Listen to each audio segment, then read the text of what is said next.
Sejumlah informasi dari berbagai daerah di Provinsi Banten kami sajikan dalam Berita Banten yang dipersembahkan oleh PRSSNI Banten dan disiarkan serentak oleh seluruh radio anggota di 8 kabupaten kota di Provinsi Banten.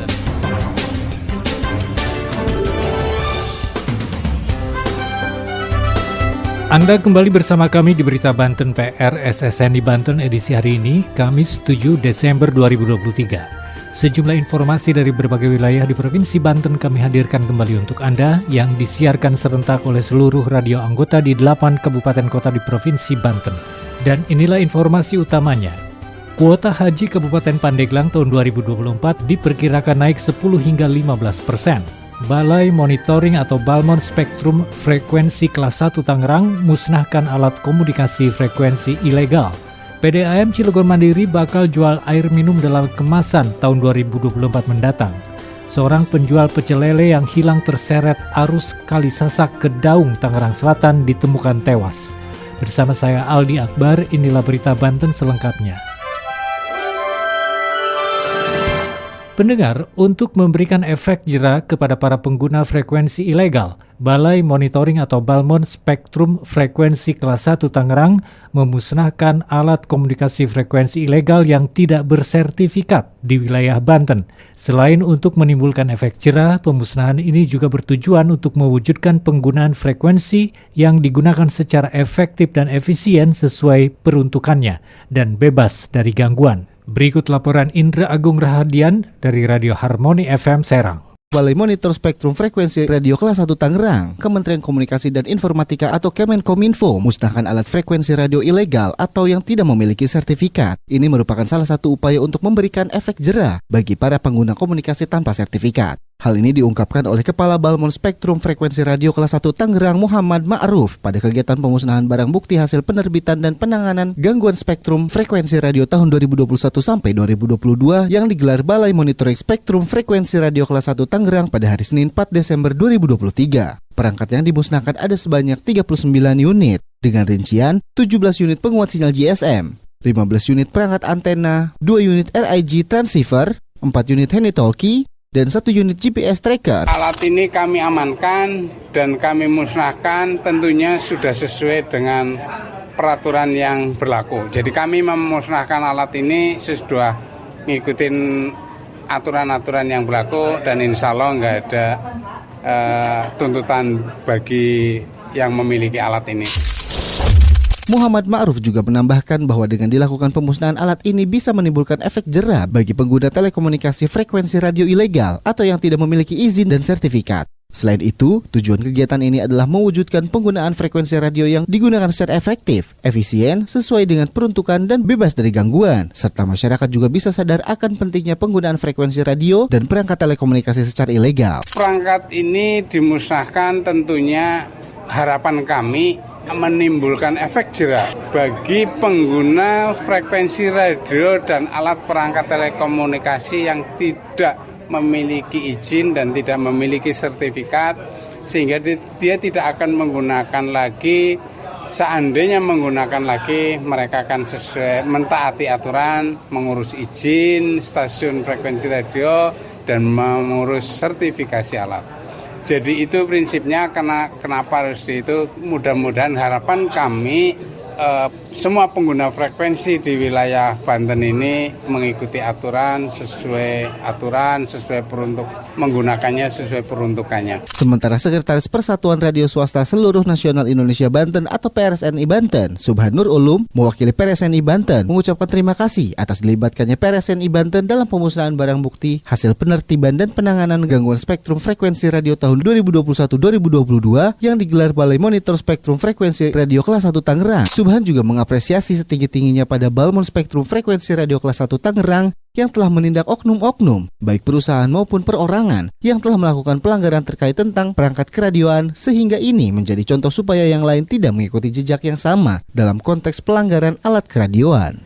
Pendengar, kuota haji Kabupaten Pandeglang tahun 2024 diperkirakan naik 10 hingga 15% dibanding tahun 2023.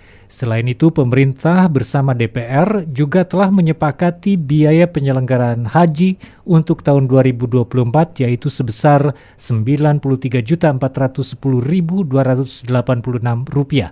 Berikut laporan Kang Subuh dari Radio Muara Paranti Pandeglang. Mendengar jumlah kuota haji pada tahun 2024 mendatang untuk Kabupaten Pandeglang diperkirakan akan mengalami kenaikan sekitar 10 hingga 15% dari kuota haji tahun 2023, yakni sebanyak 1.300 jamaah. Hal tersebut disampaikan Kasih Bimas Kemenak Kabupaten Pandeglang, Haji Mumu Muhaimin kepada Radio Muara Paranti kemarin. Mumu juga menjelaskan bahwa pemerintah bersama DPR telah menyepakati biaya penyelenggaraan haji untuk tahun 2024 yakni sebesar Rp93.410.286 dengan komposisi hanya 60% dari BPIH yang dikenakan kepada jemaah haji atau masyarakat, sisanya akan disubsidi dari dana abadi umat. Alhamdulillah Pak, hasil rapat kerja pemerintah dengan DPR, biaya penyelenggaraan ibadah haji itu telah disepakati dan ditetapkan sebesar Rp93.410.286. Dan ini membuat masyarakat terkaget karena informasinya ini belum utuh. Dari jumlah tersebut, biaya yang dibebankan kepada calon jamaah haji itu adalah sebesar 60%-nya atau sekitar Rp56.142. Nah, 40% itu diambil dari nilai manfaat dari dana haji yang dikelola oleh Badan Pengelola Keuangan Haji. Jadi subsidinya lah itu sebesar Rp37.364.114. Namun demikian, Kementerian Agama masih menunggu Kepres yang menetapkan sekaligus mengatur mengenai sumber pembiayaan perjalanan ibadah haji, nilai manfaat, dan dana efisiensinya. Sehingga masyarakat yang masuk dalam kuota pada tahun ini bisa segera melakukan pelunasan dan persiapan lainnya. Mumu juga menegaskan bahwa pengaturan kuota jemaah menjadi kewenangan pusat berdasarkan sistem antrian, sehingga masyarakat tidak perlu khawatir mengenai jual beli kuota haji. Mumu juga menghimbau kepada masyarakat Pandeglang yang telah mendaftar untuk bersabar menunggu informasi mengenai teknis yang akan disampaikan langsung dari Kemenak Pandeglang. Demikian Kang Subuh dari Radio Muara Paranti Pandeglang melaporkan untuk Berita Banten. Berita Banten. Anda masih bersama kami di Berita Banten PR SSN di Banten. Pendengar, seorang penjual pecel lele yang hilang terseret arus Kali Sasak Kedaung, Pamulang, Tangerang Selatan ditemukan tewas. Jasad korban ditemukan petugas SAR gabungan di Taman Menteng, Bintaro. Diberitakan sebelumnya korban terseret arus setelah jatuh ke Sungai Kali Sasak saat membereskan barang dagangannya. Berikut laporan Salma dari Benz Radio Tangerang Selatan. Penjual pecel lele Muhammad Sohibul Huda, 32 tahun yang hilang terseret arus di Kali Sasak Kedaung ditemukan tewas. Jasad korban ditemukan petugas pencarian dan pertolongan gabungan di Taman Menteng, Bintaro, Tangerang Selatan.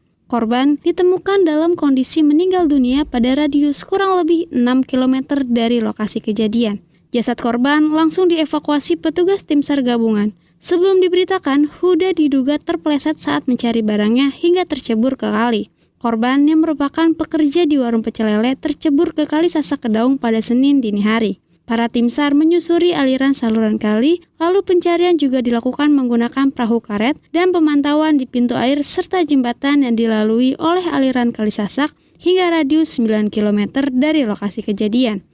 Insiden itu terjadi di jembatan Jalan Warga aliran Kali Sasak Kedaung, Kompas, Jalan Arya Putra, RT 9, RW 10, Kelurahan Kedaung, Kecamatan Kedaung, Pamulang, Tangerang Selatan. Lokasi tersebut merupakan perbatasan dengan RT 2, RW 10, Kelurahan Ciputat. Saya Salma dari Benz Radio 106,2 FM melaporkan untuk Berita Banten. Pendengar, PDAM Cilegon Mandiri berencana akan melakukan ekspansi bisnis dengan cara menjual air minum kemasan pada tahun 2024 mendatang. PLT Dirut PDAM Cilegon Mandiri mengatakan ekspansi bisnis ini dilakukan karena melihat potensi pasar yang cukup besar sehingga dapat menambah keuntungan dan pendapatan. Berikut laporan Ana Silvana dari Radio One Indonesia Cilegon. Perusahaan Daerah Air Minum atau PDAM Cilegon Mandiri berencana akan melakukan ekspansi bisnis dengan menjual air minum dalam kemasan pada tahun 2024 mendatang. PLT Direktur PDAM Cilegon Mandiri, Iwan Kurniawan mengatakan ekspansi bisnis air minum dalam kemasan ini dilakukan karena melihat potensi pasarnya cukup besar, sehingga dapat menambah keuntungan dan pendapatan. Dijelaskannya, untuk ekspansi bisnis air minum dalam kemasan itu, pihaknya masih harus membeli produk dari luar lantaran keterbatasan ketersediaan air baku di PDAM Cilegon Mandiri. Iwan menyampaikan, saat ini perizinan tengah dilakukan seperti HAKI, SNI, BPOM, halal dari MUI.